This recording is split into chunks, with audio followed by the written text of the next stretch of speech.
Right, hello wine drinking people. Time for more of what I've had to drink yesterday, and our good friend John McGee from Southern was in with one of our favorite wines from Napa Valley, Husic.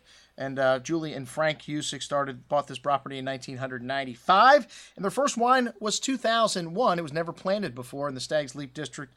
And these guys, when they entered their 2001 into a blind tasting with some other big names in Napa, Harlan State, Colgan, Bryant, all these cult wines, and blind, these guys stood up first, second, third place on a lot of scorecards. People took notice of Husic, and they sold out of everything pretty much just on the mailing list, on the reputation of that first tasting alone.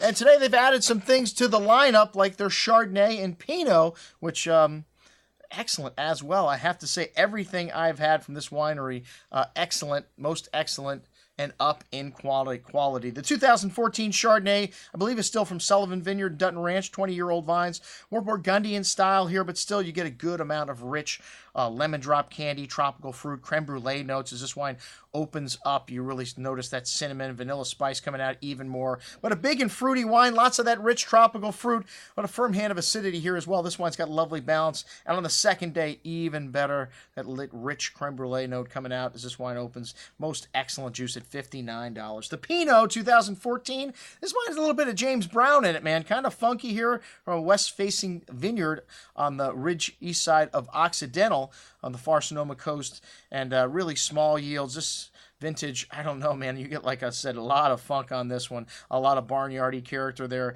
Tart red berry fruit, dried flowers, and excellent still. I really liked it. I could see how people may be put off by a little bit of the funk in this wine, but I love Burgundy. So $71, a little bit expensive, but hey, great Pinot is. And the Palm Terrace Cabernet 2011, I couldn't believe that. See these guys with this in the bag. I've had this wine several times, and it's only 400 cases produced. Everything that doesn't go into the top line goes into the Palm Terrace. One of the better values in Napa Valley when you look at estate bottled wines. And this wine's got a good amount of dark chocolate and currant cassis berry fruit on the nose. A little bit of that pine and a little bit of that wintergreen character of this 2011 vintage, but already drinking nicely. That is one of the benefits. These wines are not going to need time. A lot of rich berry fruit, soft tannins, and nice balance here. You could probably keep this wine for a decade, but it's excellent right now. The 2012 Husic, this is like the Iron Fist and the Velvet Glove style Stag's Leap Cabernet here, man.